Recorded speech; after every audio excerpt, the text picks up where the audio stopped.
Hello दोस्तों, आज हम बात करने वाले हैं सितंबर 1994 में रिलीज़ हुई शशांक रिडेम्पशन के बारे में। आज हम इस मूवी की कहानी को समझेंगे। इस मूवी की लाइफ टाइम IMDb रेटिंग 9.4 है। यह मूवी इतनी अच्छी है कि हर इंसान को अपने जीवन में कम से कम एक बार इस मूवी को ज़रूर देखना चाहिए। तो चलिए हम इस वीडियो को शुरू करते हैं। इस मूवी की टैगलाइन है, fear can hold your prisoner, hope can set you free. इसका मतलब है कि डर हमें बंदिशों में बांधे रखता है, पर उम्मीद हमें मुक्ति की ओर ले जाती है। इस मूवी में बताया गया है कि हमें अपने जीवन में कभी भी उम्मीद नहीं छोड़नी चाहिए, चाहे जीवन में कितने भी बुरे दिन देखने क्यों ना पड़े। अगर हमने जीवन में उम्मीद रखी है और हम मेहनत कर रहे हैं तो हमें लक्ष्य की प्राप्ति जरूर होगी। चलिए अब हम इस मूवी की कहानी को शुरू करते हैं। यह पूरी कहानी केवल 3 मुख्य किरदारों के इर्द गिर्द घूमती रहती है। पहला है एंडी डिफरसन, जिसका किरदार टिम रॉबिन्स ने निभाया है। दूसरे हैं एलिस बॉयलेट, जिनका किरदार मॉर्गन फ्रीमैन ने निभाया है। और तीसरे हैं वार्डन नॉर्टन, जिनका किरदार बॉब गॉर्टन ने निभाया है। इस कहानी की शुरुआत में दिखाया जाता है कि एंडी, जो कि एक बैंकर है, उसको अपनी वाइफ के अफेयर के बारे में पता चल जाता है। इसके बाद एंडी का अपनी वाइफ के साथ झगड़ा होता है और उसी रात एंडी की वाइफ और उसके लवर का मर्डर हो जाता है। अपनी वाइफ और उसके लवर के मर्डर के इल्जाम में एंडी को उम्र कैद की सजा होती है और उसे जेल भेज दिया जाता है, और इस जेल का नाम होता है शशांक। इसके अगले ही सीन में दिखाया गया है कि एंडी को दूसरे कैदियों के साथ जेल में लाया जाता है। इस जेल का वार्डन बहुत ही क्रूर होता है, जिसका नाम नॉर्टन होता है, लेकिन नॉर्टन ईश्वर में बहुत विश्वास रखता है। नॉर्टन जेल के सभी कैदियों को जेल के रूल्स बताता है। वह कहता है कि कभी भी इस जेल में तुम ईश्वर का अनादर नहीं करोगे। इसके बाद वह सभी कैदियों को अपने अपने सेल में भेज देता है। रात में सभी पुराने कैदी नए कैदियों को डराने लगते हैं, जिससे एक नया कैदी रोने लगता है। सबकी आवाज़ सुनकर वहां गार्ड आ जाते हैं। वो नए कैदी के रोने की आवाज़ सुनकर उसे बहुत मारते हैं, जिससे उसकी मौत हो जाती है। इसके अगले सीन में दिखाया गया है कि एंडी जाकर रेड से मिलता है। वह रेड से अपने लिए हथौड़ी मंगाता है। रेड के गार्ड के साथ कॉन्टैक्ट्स होते हैं और वह किसी भी सामान को बाहर से कुछ कमीशन देकर मंगा लेता है, और कैदियों से भी इसके लिए वह कमीशन लेता है। जब एंडी रेड से कहता है कि मुझे हथौड़ी चाहिए, तब रेड पूछता है कि तुम्हें हथौड़ी किस लिए चाहिए, क्या तुम जेल में सुरंग खोदना चाहते हो? यह सुनकर एंडी हंसने लगता है और वह कहता है कि वह पत्थर तराशना चाहता है, यह उसकी हॉबी है। रेड उससे कहता है कि मैं हथौड़ी तुम्हारे लिए मंगा दूंगा, पर इसके लिए तुम्हें मुझे 20% अलग से देना पड़ेगा। एंडी इस बात के लिए मान जाता है। इसके बाद रेड बाहर से एंडी की हथौड़ी मंगाता है। जब वह उसे देखता है तो उसे हंसी आ जाती है, क्योंकि वह हथौड़ी बहुत ही छोटी होती है, और वह सोचता है कि अगर इस हथौड़ी से सुरंग खोदने की कोशिश की जाए तो कम से कम 600 साल लग जाएंगे। इसके बाद वह सामान एंडी तक पहुंचा देता है। इसके बाद दिखाया जाता है कि 3 लोग, जिनकी नज़र एंडी पर पहले से ही थी, उसके साथ जबरदस्ती करने की कोशिश करते हैं। एंडी उनसे बचने के लिए लड़ता है, पर वो लोग एंडी को बहुत मारते हैं। उसके बाद लगभग 2 सालों तक यही चलता रहता है। कभी एंडी उनसे लड़ पाता है, कभी एंडी उनके सामने हार मान लेता है। इन सब की वजह से यह होता है कि एंडी बहुत कमज़ोर हो जाता है, उसके शरीर में बहुत सारे निशान पड़ जाते हैं। इसके बाद एक दिन जेल का वार्डनर सभी कैदियों को बुलाता है और कहता है कि फैक्ट्री की छत रिपेयर करनी है, इसके लिए 12 लोग चाहिए। इस काम को कौन करना चाहता है? तब 100 लोग इस काम को करने के लिए तैयार हो जाते हैं, तो वह पर्ची से इन लोगों का चुनाव करते हैं। रेड कुछ सिगरेट जेल के गार्ड्स को देकर अपना और अपने दोस्तों का नाम सिलेक्ट करवा लेता है। एंडी का भी नाम इन 12 लोगों में सिलेक्ट हो जाता है। इसके बाद वो लोग वहां काम करने लगते हैं। एक दिन जब वो काम कर रहे होते हैं, तब गार्ड और उनका कैप्टन आपस में बात करते हैं कि कैप्टन का भाई उसके नाम से $3500 मरने के बाद छोड़कर गया है, पर कैप्टन को इन पैसों पे टैक्स का डर होता है, इसलिए उसको लगता है कि ये पैसे उसके लिए बेकार हैं। एंडी और उसके दोस्त उनकी यह बात सुन रहे होते हैं। उसी समय एंडी कैप्टन के पास जाता है और कहता है कि आपको अपनी वाइफ पे भरोसा है? कैप्टन उससे गुस्सा हो जाता है। वह उसे छत पर ढकेलने ही वाला होता है।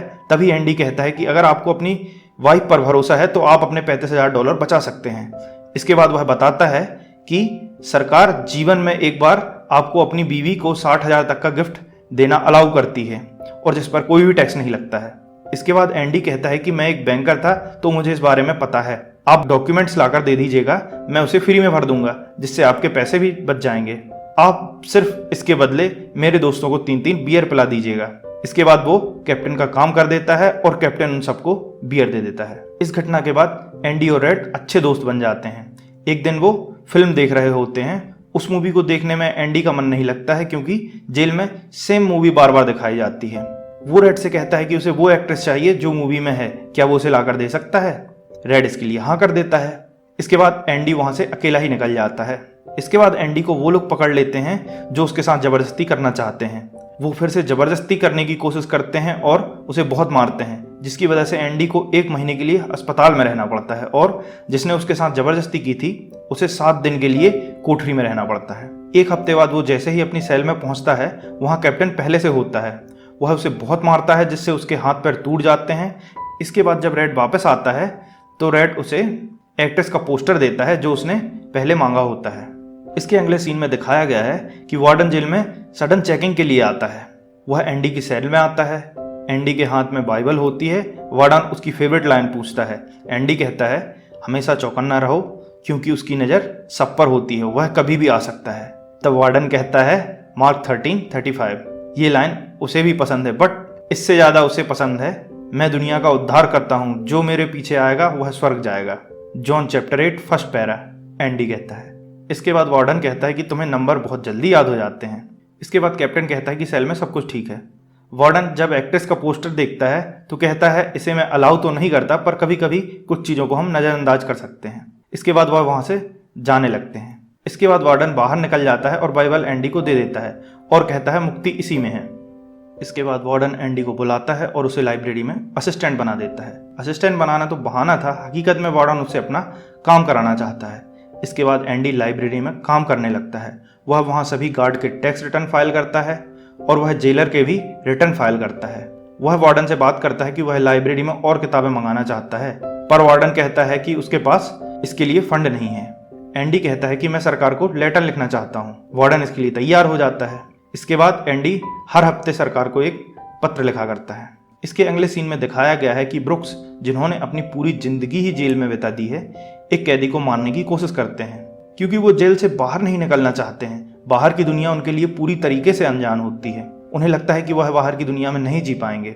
वह क्राइम करके जेल में ही रहना चाहते हैं, पर किसी तरीके से एंडी उन्हें समझाता है और वह कैदी को बचा लेते हैं। इसके बाद ब्रुक्स को जेल से रिहा कर दिया जाता है। उन्हें एक रूम मिल जाता है और एक डिपार्टमेंटल स्टोर में जॉब भी दे दी जाती है, पर उनका वहाँ मन नहीं लगता है और कुछ समय बाद वह अकेलेपन में सुसाइड कर लेते हैं। इसके बाद दिखाया गया है कि गवर्नमेंट एंडी की बात सुन लेती है और उन्हें कुछ पैसे और पुरानी किताबें उसकी लाइब्रेरी के लिए भेज देती है, पर इसके बाद भी एंडी गवर्नमेंट को लेटर लिखना चालू रखता है, जिससे सरकार उन्हें हर साल $500 और कुछ पुरानी किताबें देने का वादा करती हैं। इन $500 से एंडी पुरानी लाइब्रेरी से ऐसी बुक्स मंगाता है जो कि मार्केट में नहीं बिकती हैं, जो कि उसे बहुत ही कम कीमत में मिल जाती हैं। अब एंडी ने इस लाइब्रेरी को यूएस की सबसे बेहतरीन लाइब्रेरी बना दिया है। इस लाइब्रेरी में कैदी म्यूजिक भी सुन सकते हैं। इसके कुछ समय बाद वार्डन एक प्रोग्राम चलाता है जिसमें वो कैदियों को बाहर काम करने के लिए ले जाता है।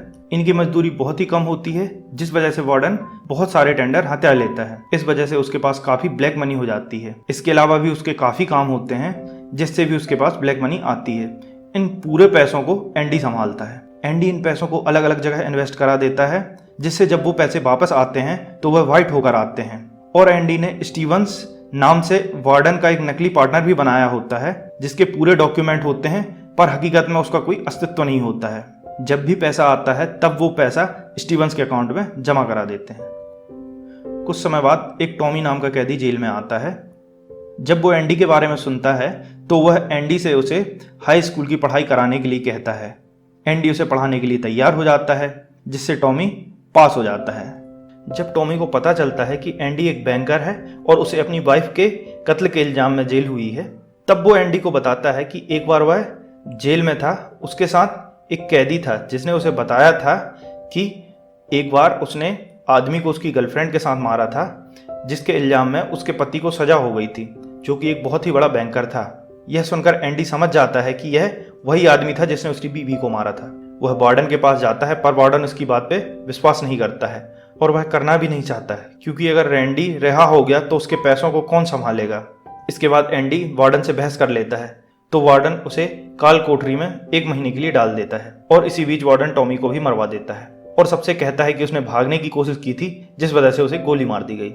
इसके बाद वार्डन एंडी से फिर से अपने लिए काम करने को कहता है, पर वह मना कर देता है। इसके बाद वार्डन उसे डराता है और कहता है कि तुम्हारी लाइब्रेरी को मैं बर्बाद कर दूंगा और जो भी किताबें हैं उन सब में आग लगा दूंगा। इसके बाद एंडी उसके लिए काम करने को तैयार हो जाता है और वह वार्डन के लिए फिर से काम करने लगता है।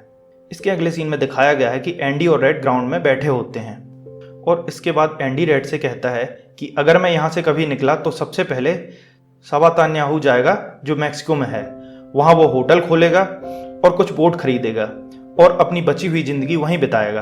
वो रेड से कहता है कि वहाँ मुझे एक जुगाड़ू आदमी की ज़रूरत होगी, तुम वहाँ आना, हम साथ में रहेंगे। इसके बाद एंडी रेड से कहता है कि अगर तुम कभी यहाँ से बाहर निकले तो मेरा एक काम करोगे। रेड हाँ कह देता है।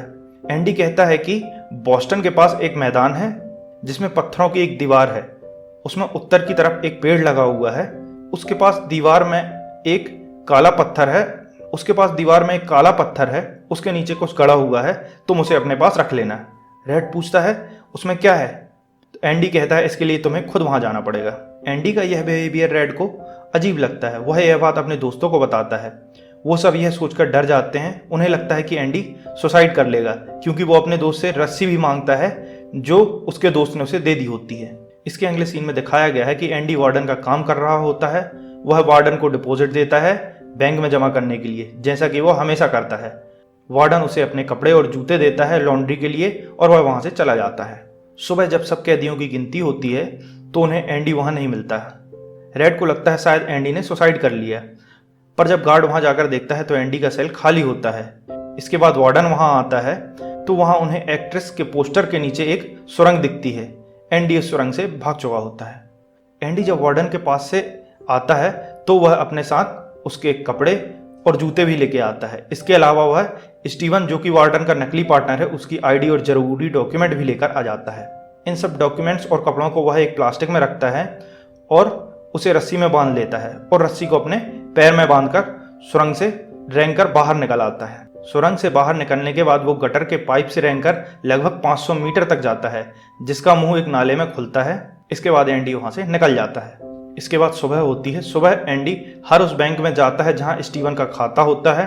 वह स्टीवन के डॉक्यूमेंट दिखाकर बैंक से सारे पैसे निकाल लेता है, जो लगभग $30,70,000 होते हैं।